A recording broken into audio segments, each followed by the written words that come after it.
अस्सलाम वालेकुम गाइस, क्या हाल चाल है। मैं आपके पास एक और एजुकेशनल वीडियो लाया हूँ और वो भी कंप्यूटर रिलेटेड। आज मैं आपको हिस्ट्री ऑफ कंप्यूटर्स बताऊँगा, वो भी इन अंडर 4 मिनट्स।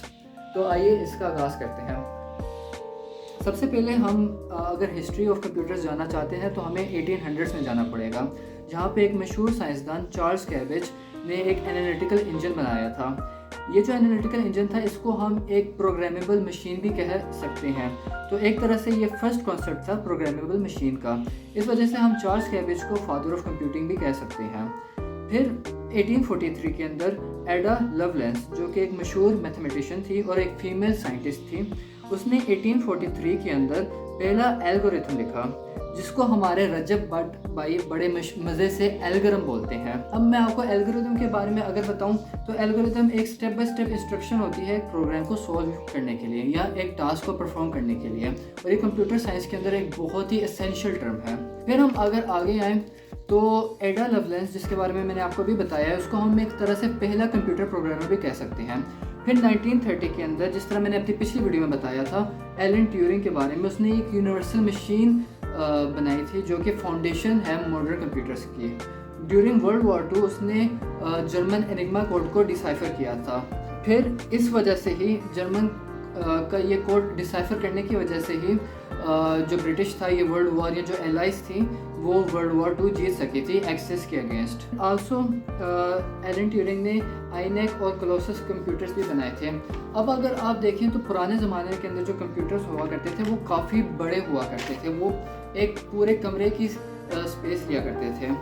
लेकिन 1950s और 1960s के दरमियान जो कंप्यूटर्स थे उसमें एक नई डिवाइस है जिसका नाम है ट्रांजिस्टर, जो कि एक सिंपल वर्ड्स में एक ऑन एंड ऑफ स्विच की तरह होते हैं। और इन ट्रांजिस्टर्स ने जो वैक्यूम ट्यूब्स होते हैं जो पुराने एज के कंप्यूटर्स में यूज़ होते थे, उसको रिप्लेस कर दिया।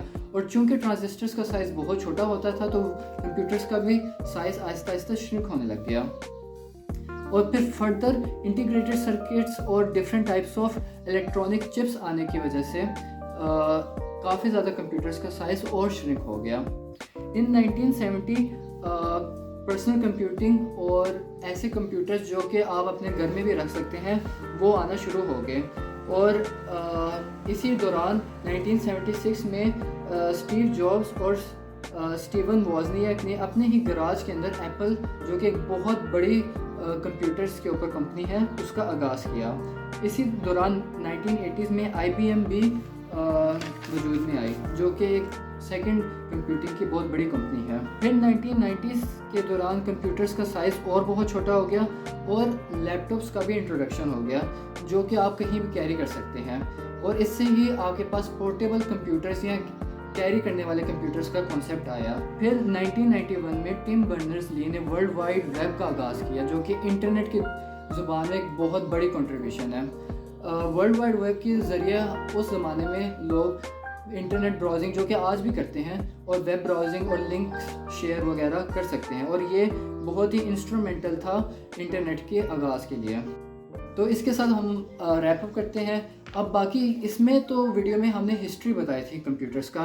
इंशाल्लाह आगे की वीडियोस में हम आपको जो करंट कंप्यूटर्स है, जैसे कि स्मार्टफोन्स आपके हो गए, क्वांटम कंप्यूटिंग हो गया, आर्टिफिशियल इंटेलिजेंस हो गया, और सुपर कंप्यूटर्स हो गया, और वर्चुअल रियलिटी हो गया, इसके बारे में भी ज़रूर बताएंगे। Thank you.